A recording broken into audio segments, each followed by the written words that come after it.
Hello मैत्रिणींनो, नमस्कार. रेखा स्पेशलमध्ये सर्वांचं स्वागत. आज आपण चटपटीत अशी आवळ्याची मसाला सुपारी बनवणार आहोत. यासाठी मी अर्धा किलो आवळे घेतलेले आहे.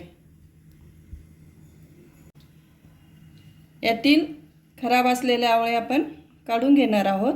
अशा पद्धतीने डाग असतात ते आपण घेणार नाही. आता आपण हे स्वच्छ पाण्याने धुवून घेणार आहोत.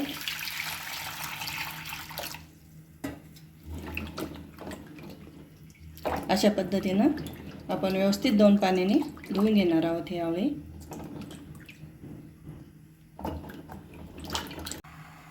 इकडे मी एका पातेल्यात पाणी घालून घेतलेलं आहे. याला छान उकळी आलेली आहे.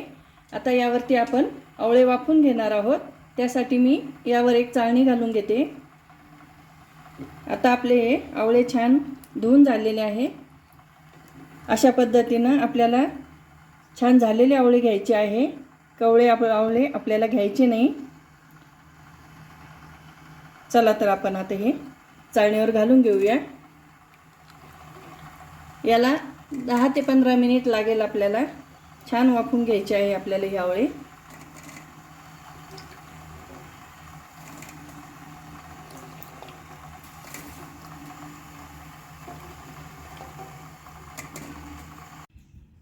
दहा मिनिट मी आवळे छान वाफवून घेतलेले आहे. अशा पद्धतीने आता याच्या छान अशा पाकळ्या बनतील. थंड झाल्यावरच आपण हे पाकळ्या अलग करायच्या आहे. अशा पद्धतीने आपण या सर्व पाकळ्या करून घेणार आहोत. आपले आवळे हे छान वाफवून झालेले आहे. आता आपण याच्या छान पाकळ्या अलग करून घेणार आहोत. मला हे गावरान आवळे मिळालेले आहे. याची सुपारी खूपच छान होते. पित्तासाठी हे आवळे खूपच उपयुक्त आहेत. अशा पद्धतीने तुम्ही देखील ही मसाला सुपारी करून बघा. सर्व बी आपण काढून घेऊ. मसाला आवळा सुपारी बनवण्यासाठी मी हे साहित्य घेतलेलं आहे. अर्धा किलो आवळा हा मी छान वाफ देऊन आणि याच्या पाकळ्या बनवून घेतलेल्या आहे. जिरं, ओवा, सेंधा नमक आणि काळं मीठ. चला तर मैत्रिणींनो, आता आपण रेसिपीला सुरुवात करूया. प्रथम आपण कढईमध्ये जिरं घालून घेऊया. ओवा हे आपण छान भाजून घेणार आहोत. मी हे जास्तच घेतलेलं आहे, कारण थोडं जर घेतलं तर आपल्याला हे मिक्सरमध्ये बारीक होत नाही.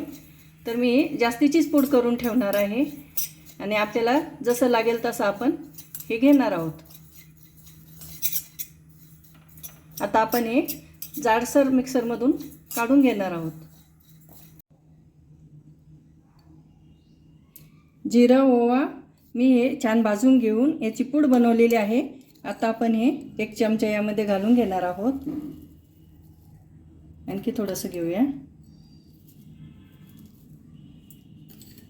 अर्धा चमचा मीठ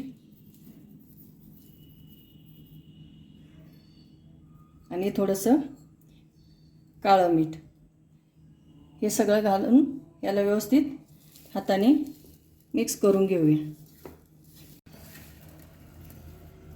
आपल्या सुपारीला छान मसाला लावून झालेला आहे. आपण हे छान उन्हामध्ये सुकवणार आहोत. ही अशा पद्धतीने तुम्ही ही सुपारी बनवली तर वर्षभर तुमची सुपारी छान राहील. याला असं आपल्याला कडकडीत उन्हात सुकवायची आहे.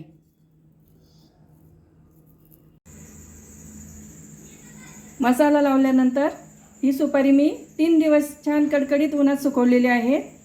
बघा, आपली सुपारी छान तयार झालेली आहे.